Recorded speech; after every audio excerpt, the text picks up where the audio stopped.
Hi, Timothy Carlson here. The Metal Meltdown concert happened at the old Hard Rock Hotel here in Las Vegas back in 2015, with Twisted Sister, Extreme, Skid Row, and Great White uniting for one excellent evening of hard rock and heavy metal sets.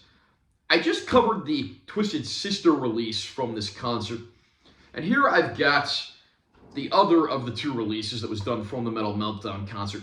This is the Extreme set, Pornograffitti Live 25.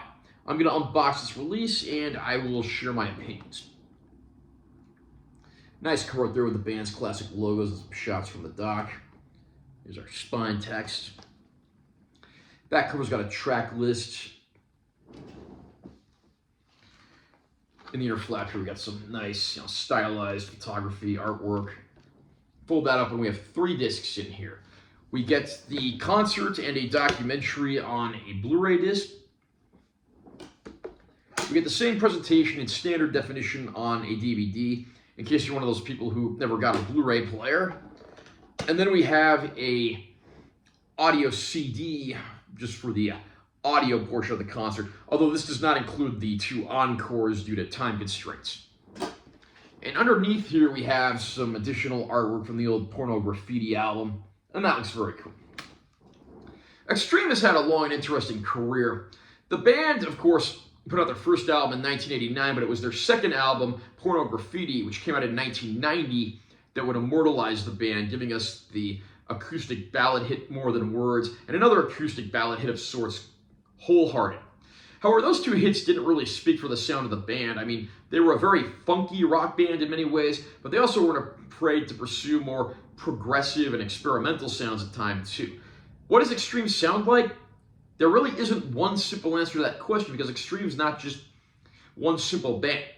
The band still includes 3 of its 4 classic members. Vocalist Gary Cherone, who of course served a brief stint fronting Van Halen. Guitarist Nuno Bettencourt, who also plays guitar for pop singer Rihanna. And bassist Pat Badger. The drummer spot has changed a few times. Original drummer Paul Geary actually works in band management now. Mike Mangini went on to join the band Dream Theater, and the current drummer is Kevin Figueiredo. I hope I'm pronouncing that name right. And this lineup of the band actually put out a brand new studio album last year entitled 6. But this concert in 2015 essentially is the band playing the Pornograffitti album from start to finish. And this one album and its set of tracks shows off just how diverse a band Extreme is. I mean, you certainly have the acoustic ballads, More Than Words, and Wholehearted, which of course get the biggest applause.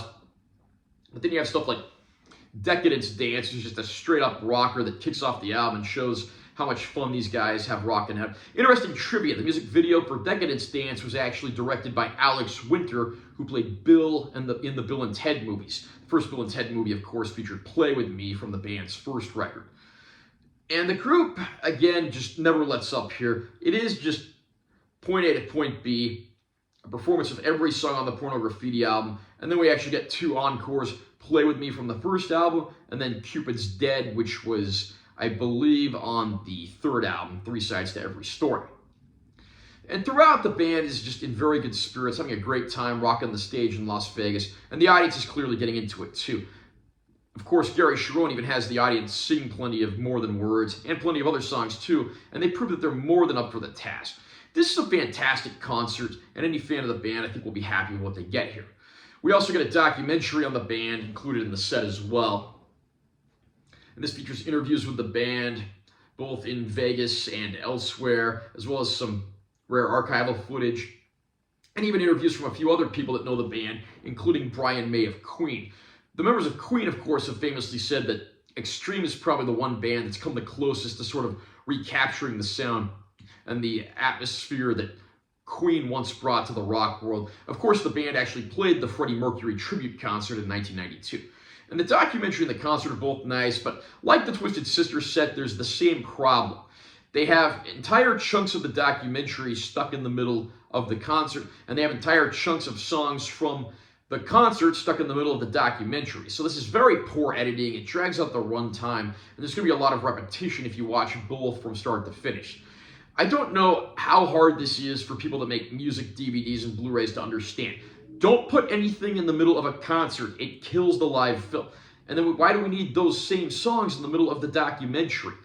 Again, if you want to have like a few second snippets, I can understand that, but entire songs, it just doesn't work there. But aside from the editing, I am very happy with this release, and I think fans will be too.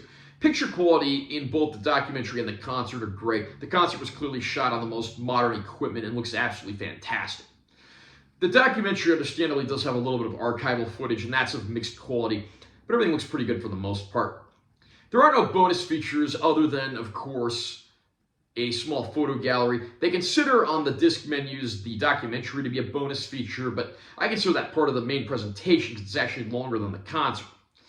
That said, though, all things considered, this is a great release from Extreme, and if you are a fan of the band, this is well worth adding to your collection. I don't believe the Skid Row and Great White sets from Metal Meltdown were ever actually released, even though they were announced, and cover art does exist for the Great White release. But if those ever do get released, or I ever find out word that maybe they were released, I will certainly cover them here. Are you a fan of Extreme? What do you think of this Metal Meltdown performance of the Pornograffitti album? Comment down below and let me know what you think. Also, remember to subscribe to this channel for more content. I'm always posting new videos. And make sure you give this one a like if you found it helpful. I'm Taylor T. Carlson. I'll see you next time.